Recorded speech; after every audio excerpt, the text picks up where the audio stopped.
En el pequeño y olvidado pueblo de San Albino, en el árido interior del norte de México, existía una casa que nadie quería mirar durante demasiado tiempo.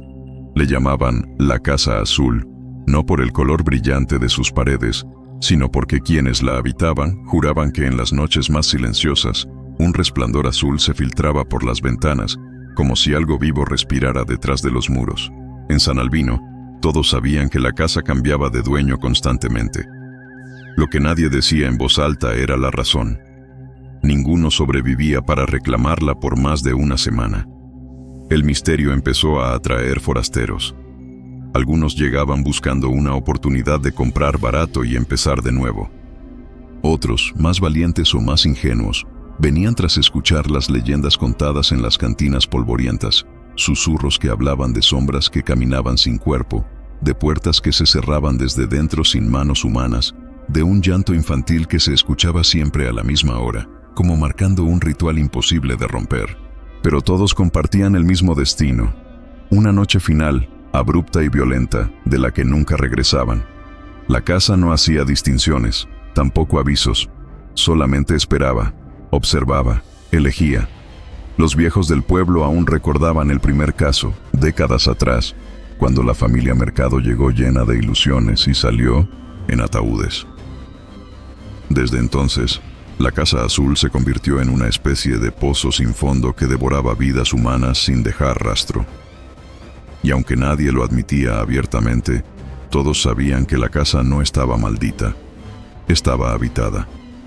La última persona que intentó quedarse fue un joven llamado Julián, quien desapareció en su primera noche. Fue entonces cuando la policía encontró por primera vez algo distinto. Un mensaje escrito en la pared con pintura azul fresca, como si alguien, o algo, hubiera querido dejar una advertencia al próximo dueño. El mensaje decía: no mires a los ojos del que vive aquí. San Albino nunca fue un pueblo importante. Con sus calles polvorientas, casas de adobe, un pequeño mercado y una iglesia que sonaba hueca cuando el viento soplaba desde el cerro, el lugar parecía detenido en el tiempo. Sin embargo, su insignificancia era precisamente lo que mantenía viva la leyenda de la Casa Azul. En un pueblo donde nada sucede, cualquier tragedia se vuelve eterna. La casa estaba situada en la periferia, justo donde el asfalto se convertía en tierra. Su fachada era antigua, marcada por grietas que parecían venas sobre un cuerpo petrificado. El color azul, ya deslavado, seguía siendo intenso en las noches de luna llena, como si la pintura absorbiera la luz y la devolviera en un tono espectral. Ningún vecino quería vivir cerca, pero tampoco abandonaban sus hogares, como si marcharse fuera a concederle a la casa una victoria silenciosa. A lo largo de los años, investigadores, curiosos y periodistas llegaron para documentar el fenómeno. Algunos grabaron sonidos inexplicables, otros captaron figuras fugaces en fotografías, y unos pocos terminaron huyendo en la madrugada, con los ojos enrojecidos, afirmando que la casa respiraba. Pero los forasteros siempre cometían el mismo error: pensar que la casa estaba vacía. La realidad era más profunda, más oscura. La casa tenía dueño, uno que no figuraba en los registros municipales. Un habitante silencioso que no necesitaba comida, ni sueños, ni compañía. Un ser que no buscaba muerte, sino algo más inquietante: atención.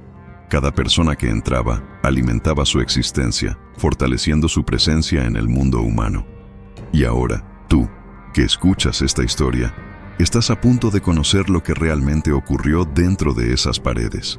Las voces, los pasos, las sombras y los ojos que nunca debes mirar, porque quien los mira deja de ser dueño de sí mismo y se vuelve parte de la casa. Prepárate. Lo que estás por escuchar no es ficción, es un testimonio. Y como todos los testimonios de San Albino, no termina bien. Antes de continuar, recuerda suscribirte, dejar tu me gusta, comentar tu parte favorita y apoyar este canal para más historias reales de terror del interior de México. Ahora sí, entremos juntos a la Casa Azul. Cuando Julián Herrera vio el anuncio en línea sobre la venta urgente de una casa antigua en San Albino, pensó que era su oportunidad de escapar de la vida caótica que llevaba en Monterrey. El precio era ridículo, menos de lo que costaba un auto usado, y la descripción aseguraba que la propiedad tenía historia y potencial. Julián, cansado de trabajos temporales y una relación fallida, decidió que necesitaba un cambio radical. Lo que no sabía era que nadie en el pueblo se atrevía a publicar ese anuncio. La casa lo hacía sola. Llegó a San Albino un martes por la mañana, cuando el sol apenas iluminaba las calles desiertas. Las tiendas aún no abrían y los pocos habitantes que vio evitaron cruzar miradas con él, como si supieran algo que él todavía ignoraba. Preguntó por la ubicación de la Casa Azul, pero los vecinos fingían no escuchar. Solo una mujer mayor, doña Clementina, le señaló el camino sin pronunciar palabra, como si el simple acto de hablar sobre la casa le costara años de vida. El camino hacia la propiedad estaba cubierto de maleza alta y tierra seca. El aire se sentía más frío allí, como si una sombra permanente cubriera la zona. Cuando Julián vio la fachada azul deslavada, sintió un estremecimiento involuntario. La pintura parecía fresca en algunos tramos, como si alguien la hubiera retocado recientemente. Había algo extraño en la estructura. Parecía observarlo. Y aunque era imposible, Julián sintió que las ventanas vibraban ligeramente, como párpados conteniendo un parpadeo. Sacó la llave que había recibido por correo días antes. No había agente inmobiliario, ni contrato, ni propietario visible, solo una carta impersonal con instrucciones para tomar posesión inmediata. Julián supuso que se trataba de una venta desesperada, y no de algo sobrenatural. La gente abandona casas todo el tiempo, pensó. Pero cuando introdujo la llave en la cerradura, escuchó un susurro detrás de él. Se giró de golpe nadie. El viento se había detenido de manera antinatural, como si la casa contuviera la respiración. Al abrir la puerta, el olor a madera húmeda y encierro lo golpeó con fuerza. El interior estaba sorprendentemente intacto. Muebles viejos, cortinas pesadas, cuadros torcidos que parecían observarlo desde todos los ángulos. En la sala un reloj de péndulo marcaba las horas con precisión, aunque nadie lo hubiera dado cuerda en décadas. Cada tic resonaba como un golpe en el pecho. Julián sintió que estaba invadiendo algo que no debía ser tocado, pero su orgullo lo obligó a continuar. Exploró la cocina, la cual estaba llena de utensilios antiguos cuidadosamente acomodados, como si los anteriores dueños hubiesen salido apenas unos minutos antes. Sobre la mesa encontró algo que no esperaba: un plato hondo con agua azulada y un espejo pequeño dentro. El objeto reflejaba el techo, pero por un instante creyó ver otro rostro detrás del suyo. Con el corazón acelerado, apartó el espejo y el plato se estremeció solo, dejando caer una gota azul sobre el mantel. Subió las escaleras con cautela, notando cómo cada peldaño se hundía ligeramente, como si la casa respirara con él. Al llegar al pasillo del segundo piso, escuchó pasos apresurados viniendo del cuarto al fondo. «Hola», llamó intentando sonar firme. No obtuvo respuesta. Abrió la puerta de golpe y encontró la habitación vacía, salvo por una silla vieja frente a la ventana. Lo inquietante no era la silla, sino la marca reciente de una mano azul sobre el respaldo. Una mano pequeña, de niño. El sonido de un golpe seco lo hizo saltar. Venía del baño contiguo. Julián tragó saliva y avanzó. La puerta estaba entreabierta. Empujó suavemente y el ruido cesó de inmediato. Dentro, el espejo principal estaba cubierto por una tela negra. Julián, curioso y ya un poco cansado del suspenso, retiró la tela con un gesto brusco. No debería haberlo hecho. Su reflejo apareció normal al principio, pero a medida que lo observaba notó que otro par de ojos, de un azul intenso, mucho más vivos que los suyos, miraban desde atrás de su hombro. Retrocedió tan rápido que tropezó con la puerta. La figura detrás de él desapareció en un parpadeo. Corrió hacia las escaleras, decidido a salir de la casa y respirar aire fresco. Pero cuando alcanzó la planta baja, vio algo que lo hizo detenerse en seco. En la pared, justo al lado del reloj, había una frase nueva escrita con pintura azul fresca. «No mires su reflejo». La pintura aún goteaba, como si alguien la hubiera escrito segundos antes. El corazón de Julián latía con fuerza, pero una mezcla de rabia y miedo lo empujó a gritar. «¿Quién está ahí?». «Sal». La casa respondió con un portazo en el segundo piso. Luego otro más. Como si varias puertas se abrieran y cerraran a la vez, Julián retrocedió hasta quedar fuera de la casa. Cuando cruzó el umbral, el viento volvió a soplar. Las luces de las ventanas parpadearon, y entonces vio algo imposible. Una silueta infantil de color azul asomándose detrás de la cortina, observándolo con paciencia. Ese fue el momento exacto en que Julián comprendió que la casa no era suya, sino que él ya le pertenecía a ella. Julián no durmió esa primera noche. Después de ver la silueta infantil asomándose entre las cortinas, regresó al pueblo en busca de respuestas. Caminó hasta la pequeña cantina de San Albino, un lugar iluminado apenas por 2 lámpadas penduradas e como cheiro constante de mezcal barato. Al entrar, todos los presentes levantaron la cabeza. No lo veían como un visitante, lo veían como un condenado. Se sentó en el bar y pidió agua, pero el cantinero, un hombre de barba gris y ojos cansados, apenas se acercó. «¿Vienes de la casa?», preguntó sin rodeos. Julián no pudo negar, lo único que dijo fue: «Vi a un niño». El cantinero cerró los ojos, como si esa frase confirmara un temor profundo. «No es un niño», respondió con voz frágil.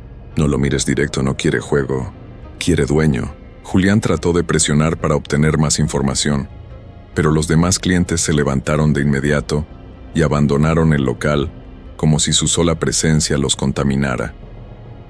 El hombre del bar se inclinó hacia él. «Si sigues ahí, la casa te va a cambiar.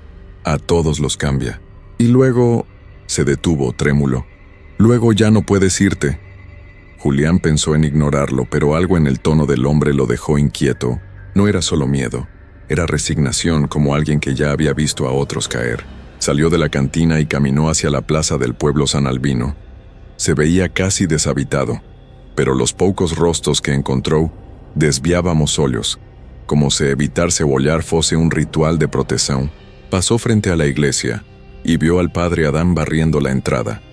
Julián se acercó para pedir orientación, pero el sacerdote retrocedió un paso al oír el nombre de la casa. «Hijo, hay lugares que no deben tocarse. Esa casa no está vacía, está ocupada por algo que no conoce descanso ni luz», dijo sin mirarlo directamente. «Pero vi a un niño, estaba detrás de la cortina». El sacerdote respiró profundamente. «Lo que viste fue solo una forma, un disfraz». A pesar de todas las advertencias, Julián no podía simplemente abandonar la propiedad. Era lo único que tenía. Además, algo dentro de él, tal vez orgullo, tal vez necedad, lo empujaba a volver. Pero lo que más lo inquietaba era que, a pesar del miedo, sentía una extraña atracción, como si la casa lo llamara. Y cuando cayó la tarde, esa sensación se intensificó, tirando de él como un hilo invisible. Sin darse cuenta, ya estaba caminando por el camino de tierra hacia la casa, aunque juraba que no quería hacerlo. Cuando llegó frente a la fachada azul, la luz del atardecer daba una tonalidad de cuase sobrenatural a las paredes. Todo parecía mais quieto, silencioso demais. Nenhum pássaro cantava, nenhum inseto zumbia. Era como si a natureza inteira evitasse aquele território. Al abrir la puerta, el interior estaba exactamente igual a como lo había dejado, salvo por un detalle perturbador. El plato con el agua azul ya no estaba en la cocina.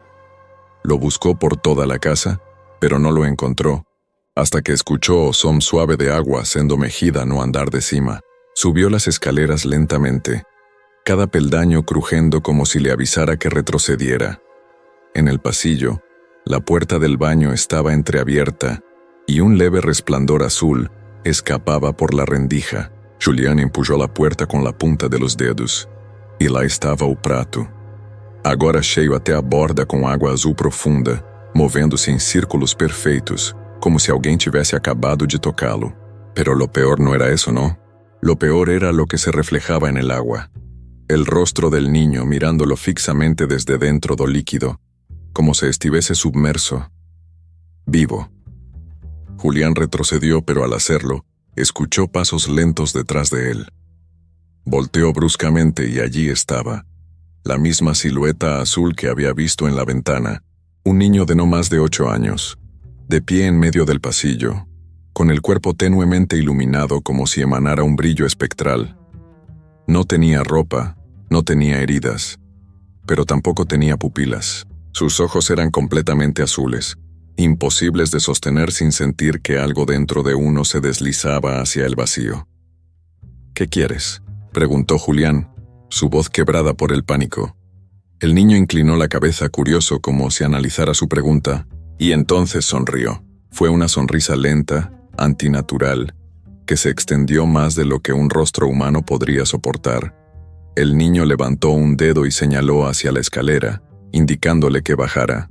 Julián sintió o corpo responder antes mesmo de pensar. Cada passo que dava parecia comandado por uma força externa, como se seus músculos obedecessem a outra vontade. Al llegar a la sala, el niño apareció repentinamente frente al reloj de péndulo, tocó el vidrio con la punta de los dedos, y el péndulo se detuvo.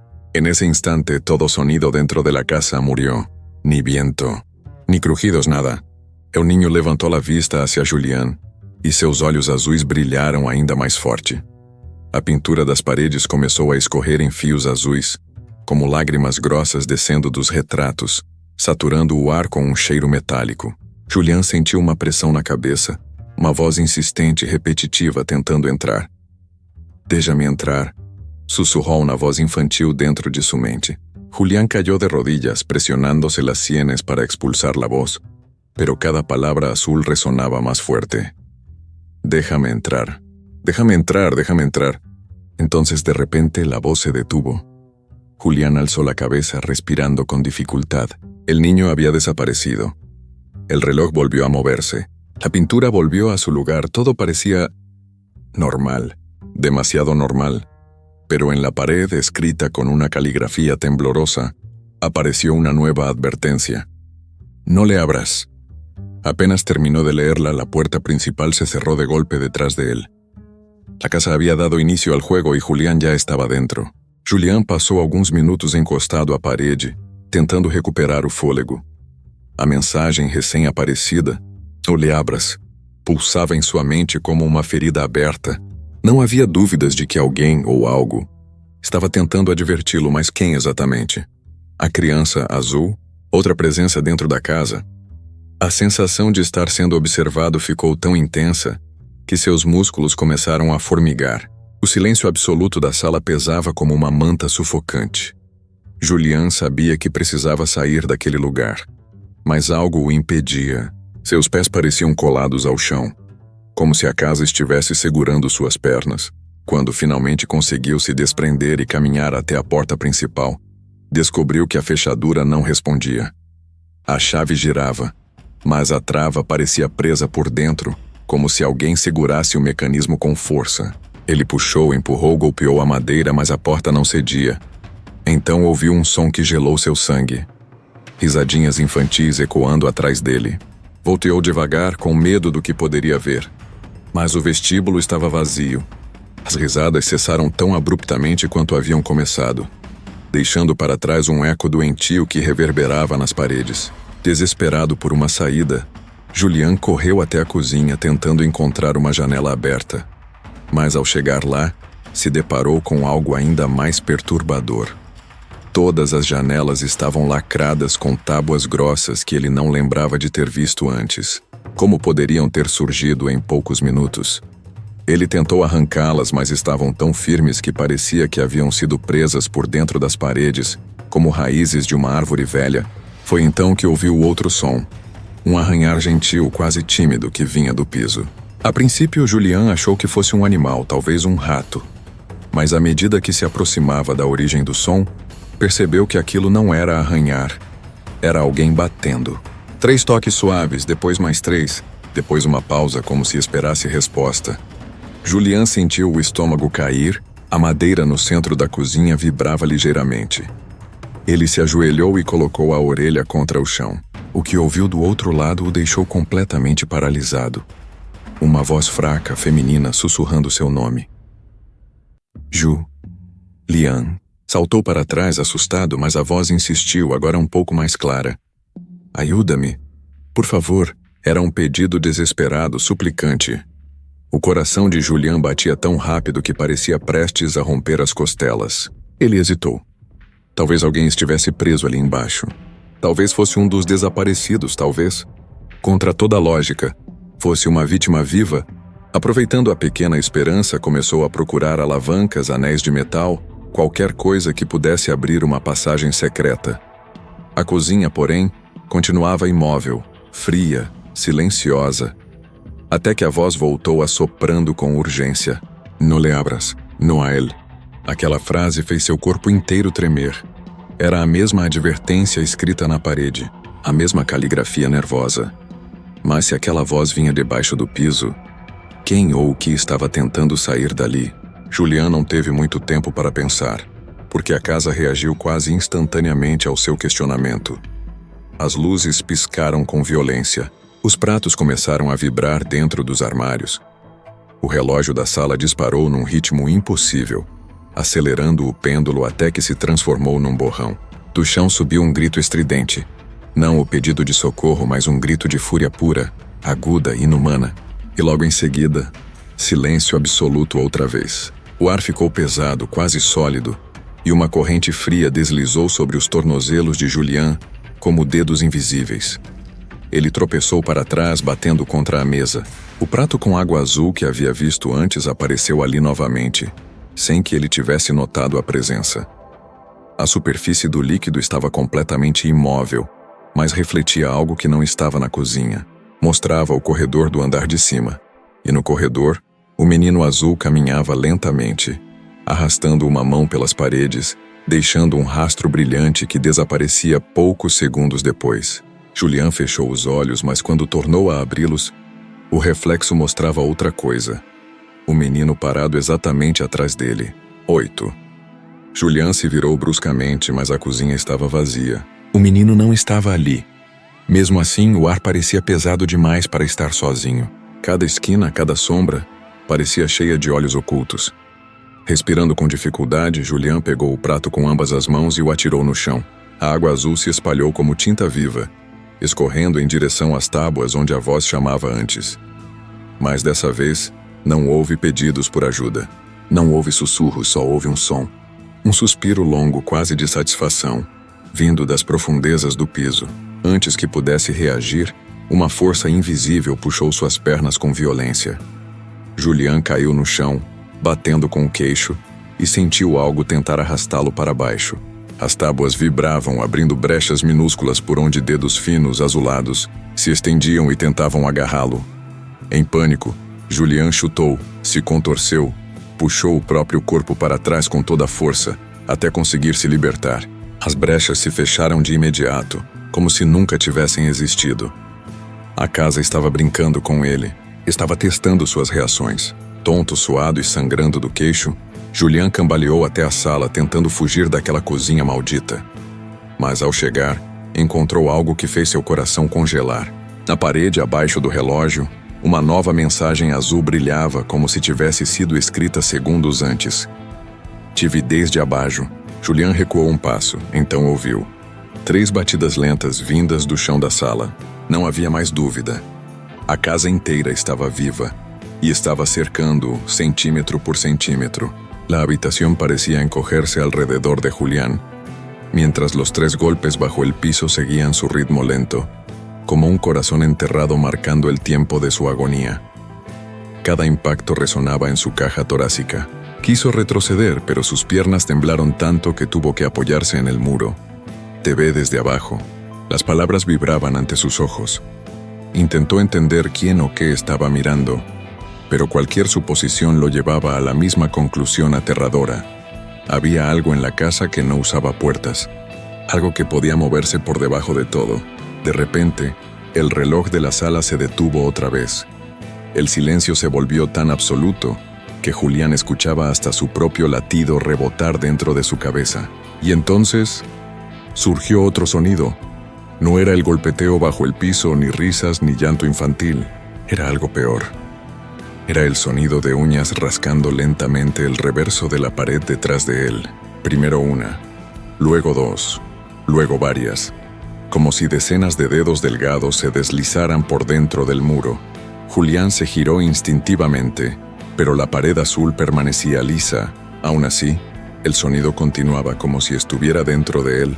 La presión en las paredes aumentó. La pintura empezó a agrietarse, abriendo pequeñas fisuras que recordaban ojos entreabiertos. El olor a humedad se volvió tan fuerte que le provocó náuseas. Julián retrocedió hasta el centro de la sala, intentando mantener todas las paredes en su campo de visión, y entonces, como si una lámpara interna se hubiera encendido, la casa entera comenzó a pulsar con un brillo azul tenue. Las grietas en las paredes se abrieron más.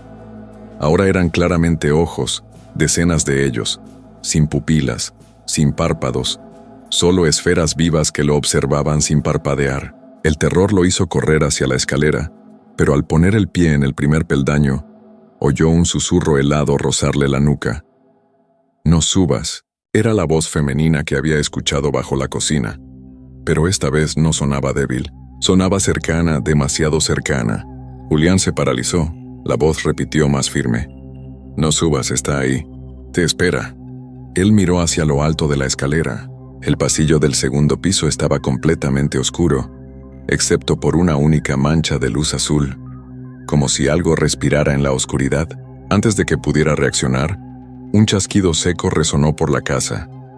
La puerta del piso superior se abrió sola, golpeando la pared con violencia, y de la oscuridad surgió una figura. No el niño azul esta vez, sino una sombra más alta, más encorvada, como si hubiera sido estirada hasta perder la forma humana.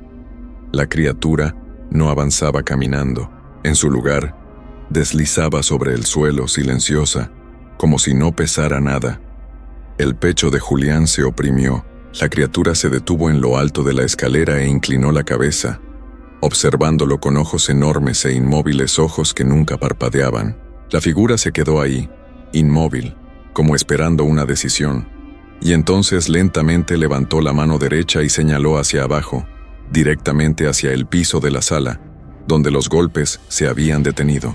Julián no sabía si era una advertencia o una orden.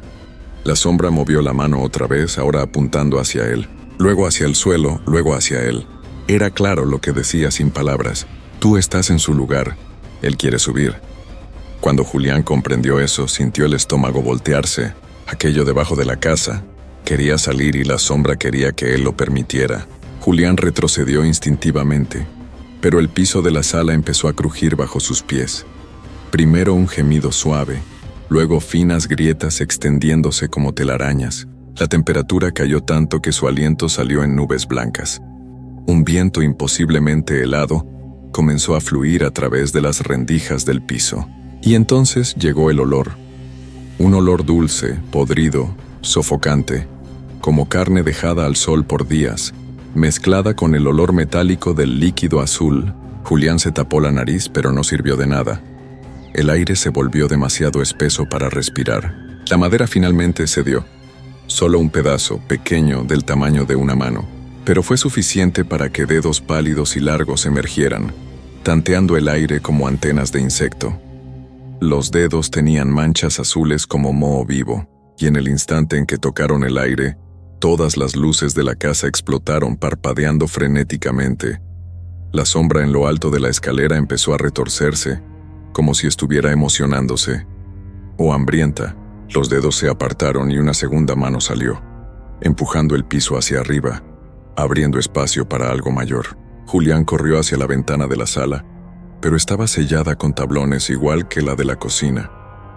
Intentó arrancarlos con desesperación, pero una fuerza invisible lo empujó contra la pared, aplastándolo con violencia. Gritó, pero el sonido se perdió en el rugido creciente que venía de debajo del piso. Por fin, logró soltarse y tropezó hasta la puerta principal. La cerradura, que antes se negaba a abrir, ahora giró con facilidad. Pero cuando tiró de la puerta, no encontró la calle, sino una gruesa pared azul donde antes estaba el exterior. La casa estaba cambiando, reorganizándose para atraparlo. A sus espaldas, el piso se rompió por completo con un estruendo. Julián se volvió a tiempo para ver una cabeza emergiendo. Una cabeza humana, pero distorsionada, con ojos totalmente blancos y la boca cosida con gruesos hilos azules. La criatura se alzó agarrándose a los bordes del agujero, arañando la madera con uñas quebradas. En lo alto de la escalera, la sombra abrió la boca, pero no salió un grito, salió un sonido infantil, una risa. Y entonces, juntos, risa y criatura dijeron como si compartieran una única voz: «Déjalo salir. Ya es tu turno». El amanecer llegó sobre San Florencio del Río como una manta gris y pesada, que no lograba iluminar las esquinas de las calles, ni espantar el viento húmedo que venía de la Sierra Emilia. Despertó con el mismo escalofrío que la acompañaba desde que puso los pies en la Casa Azul. La sensación de que alguien, o algo, observaba cada latido de su corazón. Abrió los ojos y encontró la puerta del cuarto entreabierta, aunque estaba segura de haberla cerrado antes de dormir. La tenue luz del pasillo proyectaba sombras alargadas sobre la madera. Emilia se levantó despacio, el piso crujiendo bajo sus pies, y caminó hasta la puerta. Al salir, el aire se volvió más frío. Un murmullo bajo, casi como un llanto contenido, resbalaba por las paredes. Siguió el sonido, bajando la escalera lentamente, y cada peldaño parecía protestar, como si advirtiera que aquel camino no debía ser recorrido. Al llegar a la planta baja, el murmullo cesó. La casa se hundió en un silencio espeso. Emilia respiró hondo y encendió la lámpara de aceite. La llama iluminó el corredor central y, por un instante, creyó ver una sombra humana cruzar rápidamente hacia la cocina. Con la mano temblorosa se guió por la luz y entró en la estancia nada. Solo platos antiguos apilados y el olor a polvo húmedo. Se acercó a la ventana, que estaba abierta, balanceándose lentamente con el viento frío de la mañana. Pero Emilia estaba absolutamente segura de haberla cerrado la noche anterior. Al girarse, vio algo que hizo que su sangre se helara. Sobre la mesa, impresas en el polvo, había marcas nítidas de dedos, 5 dedos, como si alguien hubiera arrastrado la mano allí apenas unos segundos antes. «¿Quién está aquí?», susurró, sabiendo que no obtendría respuesta. Aún así, el aire cambió. Se volvió denso, pesado, como cuando alguien entra silenciosamente en una habitación. Emilia se dio la vuelta despacio, la lámpara temblando en su mano. Fue entonces cuando la vio. Una figura de pie en la puerta de la cocina. Era una mujer, o al menos algo que alguna vez había sido una mujer. Su vestido azul claro estaba desgastado, empapado en un barro oscuro que goteaba desde el dobladillo hasta el suelo. El rostro no tenía forma, como si hubiera sido emborronado, borrado por manos invisibles. Emilia dio un paso atrás, pero la figura levantó la mano lentamente, señalándola. Cuando abrió la boca, si es que eso era una boca, un crujido profundo salió de ella, como si la madera estuviera partiéndose desde dentro de la casa. «Todos volverán», murmuró la entidad con una voz distante, múltiple, como si muchas personas hablaran al mismo tiempo. Emilia retrocedió hasta chocar con la pared. La lámpara casi se le cayó de la mano. Aquello no podía ser real, no podía ser humano. La figura dio un paso al frente, y el suelo tembló. Toda la casa pareció reaccionar, puertas golpeando a lo lejos, ventanas vibrando y el techo crujiendo como si estuviera a punto de derrumbarse. Los ojos inexistentes de la mujer parecían fijos en Emilia, consumiéndola.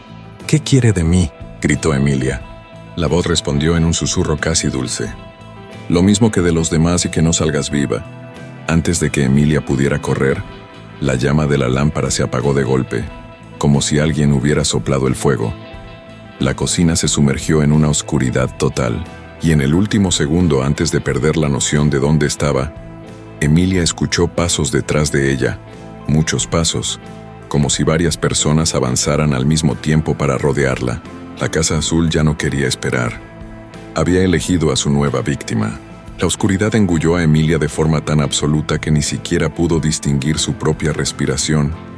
El aire estaba pesado, casi líquido, como si la casa se hubiera cerrado sobre ella. Los múltiples pasos que la rodeaban resonaban de manera descompasada, algunos lentos, otros arrastrados, otros demasiado rápidos para ser humanos. La presencia a su alrededor parecía multiplicarse, estrechando el espacio, aplastando cualquier posibilidad de escape. De repente, una chispa azulada cruzó la estancia y encendió un destello débil en el techo. Emilia vio, por menos de un segundo, decenas de rostros flotando sobre ella.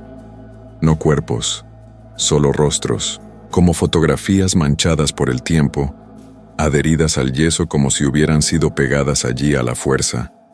Todos gritaban sin emitir sonido. Todos la miraban luego. El destello se apagó. Emilia tropezó intentando alcanzar la puerta de la cocina, pero algo cerró sus dedos alrededor de su tobillo. Era frío, huesudo, demasiado firme. Cayó al suelo, raspándose los codos, y sintió un tirón fuerte que trató de arrastrarla de vuelta hacia el centro de la cocina. La mujer sin rostro, ahora solo una sombra azulada, se acercó. Sus pies no tocaban el piso, y su voz reverberó en toda la madera. «Aquí no termina, aquí empieza». Emilia pateó lo que la sujetaba y consiguió soltarse por un instante.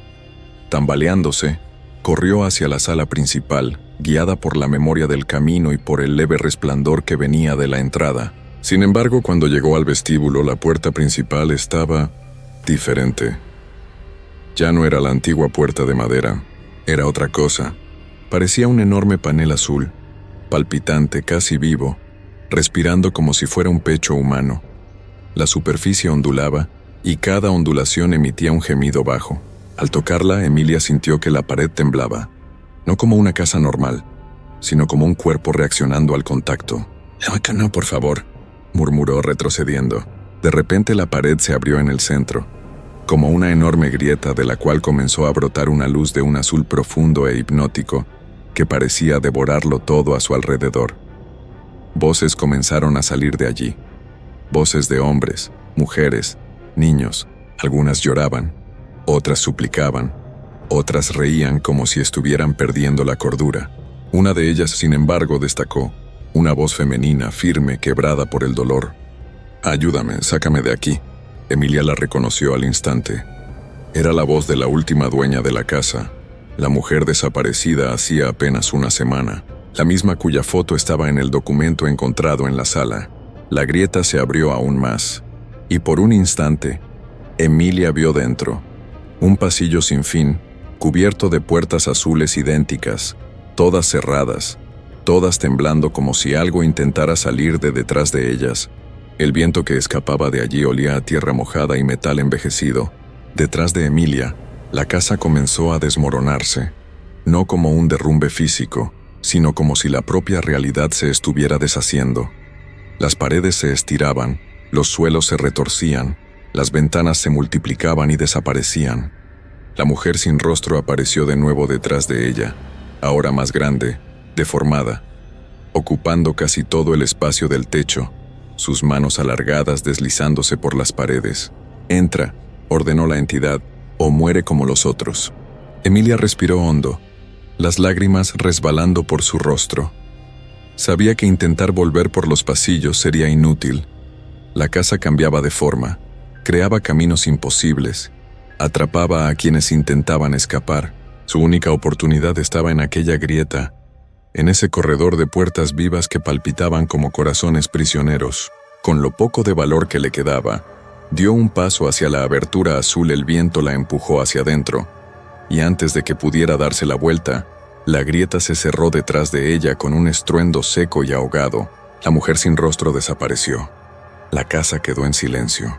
San Florencio del Río despertó aquella mañana con la noticia de que la Casa Azul, una vez más, tenía un nuevo dueño desaparecido, aunque esta vez no había cuerpo, ni pistas, ni rastro alguno. La casa simplemente esperó silenciosa, azul viva, y a la semana siguiente cambió de dueño otra vez. El sol se ocultaba detrás de las montañas cuando el pueblo de San Florencio del Río volvió a su silencio habitual. Un silencio tenso, pesado, como si todos lo supieran, pero nadie se atreviera a comentarlo.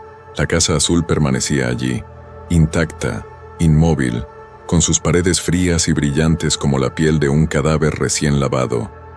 Nada en ella parecía diferente, nada delataba los gritos engullidos, las presencias que caminaban sin cuerpo.